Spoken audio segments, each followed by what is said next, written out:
नमस्कार दोस्तों, एक बार फिर से आप सभी का स्वागत है हमारे चैनल जी स्टोरीज में। मैं आप सभी का दोस्त अभिषेक सैनी, जो आज लेकर आ गया है धोखा वेब सीरीज का एपिसोड नंबर 2। तो चलिए बिना किसी देरी की शुरुआत करते हैं। धोखा एपिसोड 2, सच के पीछे का झूठ। राहुल वर्मा की जिंदगी में हलचल मच गई थी। करोड़ों की फर्जी डील उसके सिर पर एक काले बादल की तरह मंडरा रही थी। उसने कभी सोचा भी नहीं था कि एक साधारण सी डील उसे ऐसे मुसीबत में डाल देगी। हर पल उसका दिल तेज धड़क रहा था, जैसे कुछ बुरा होने वाला हो।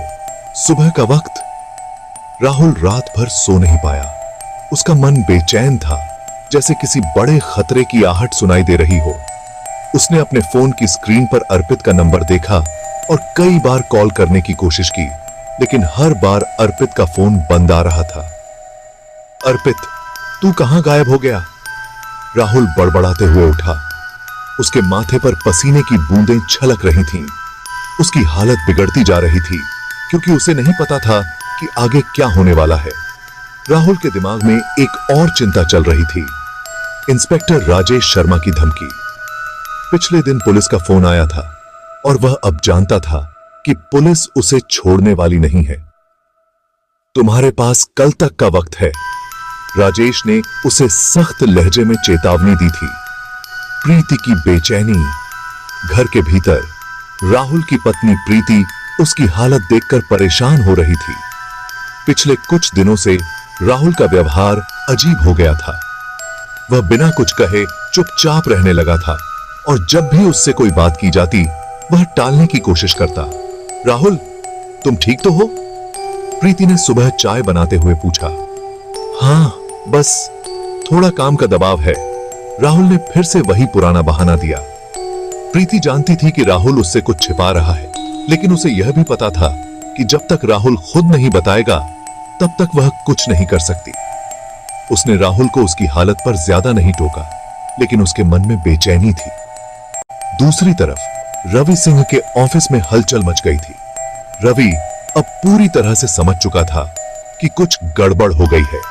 उसने अपनी टीम को राहुल के कागजात की जांच करने का आदेश दिया था। यह आदमी मुझे ठगने की हिम्मत कैसे कर सकता है? रवि ने गुस्से से कहा।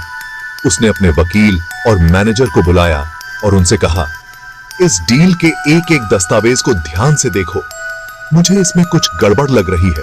अगर राहुल वर्मा ने हमें धोखा दिया है तो मुझे सबूत चाहिए। रवि सिंह एक कड़ा आदमी था, जो अपने पैसे के मामले में बेहद सतर्क था। उसके पास सत्ता और ताकत दोनों थी और उसे पता था कि अगर कुछ गलत हो रहा है तो वह इसे जल्दी से सुलझा लेगा। लेकिन इस बार मामला ज्यादा गंभीर था। पुलिस की जांच भी तेजी से आगे बढ़ रही थी।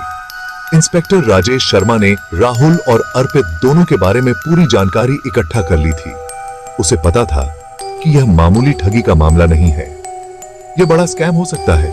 राजेश ने अपनी टीम से कहा, हमें राहुल वर्मा पर नजर रखनी होगी। वो कोई बड़ी गलती कर चुका है और हमें उसे रंगे हाथों पकड़ना है। राजेश शर्मा एक अनुभवी पुलिस अफसर था, जिसने अपने करियर में कई बड़े केस हल किए थे। उसे अपने काम पर पूरा भरोसा था। राहुल की हर हरकत पर उसकी नजर थी। उसके पास राहुल के फोन रिकॉर्ड्स, लोकेशन डिटेल्स और दूसरे सबूत जुटाने के साधन थे। अब बस समय की बात थी कि कब वो राहुल को पकड़ पाएगा। दिन के बीच में राहुल ने एक बार फिर अर्पित को फोन मिलाने की कोशिश की, लेकिन अभी भी उसका फोन बंद था। राहुल का मन तेजी से घबराने लगा था। उसे अब यकीन हो चला था कि अर्पित उसे फंसाकर गायब हो गया है। अगर पुलिस ने मुझे पकड़ लिया तो मैं अकेला फंस जाऊंगा, राहुल ने खुद से कहा। वह बहुत देर तक अपने घर के अंदर टहलता रहा, कोई समाधान खोजने की कोशिश करता रहा। उसकी सांसें तेज हो रही थीं और उसके दिमाग में अर्पित के बारे में कई सवाल घूम रहे थे। अर्पित का गायब होना, अर्पित का यूं अचानक गायब हो जाना राहुल को और भी बेचैन कर रहा था। अर्पित ने ही उसे इस डील में घसीटा था। अर्पित ने राहुल से कहा था कि यह एक सुनहरा मौका है और अगर वह इस डील में पैसे लगाता है तो दोनों करोड़पति बन जाएंगे।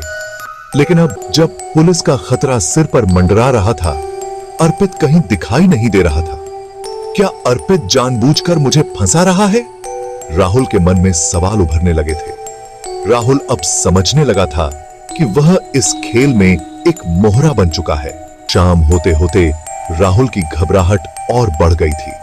उसने कई बार अपने फोन की स्क्रीन को घूरा, उम्मीद की कि अर्पित का फोन आएगा या वह कहीं से उसके बारे में कोई खबर मिलेगी, लेकिन हर बार सिर्फ निराशा हाथ लगी। तभी अचानक इंस्पेक्टर राजेश शर्मा का फोन फिर से बजा। राहुल वर्मा?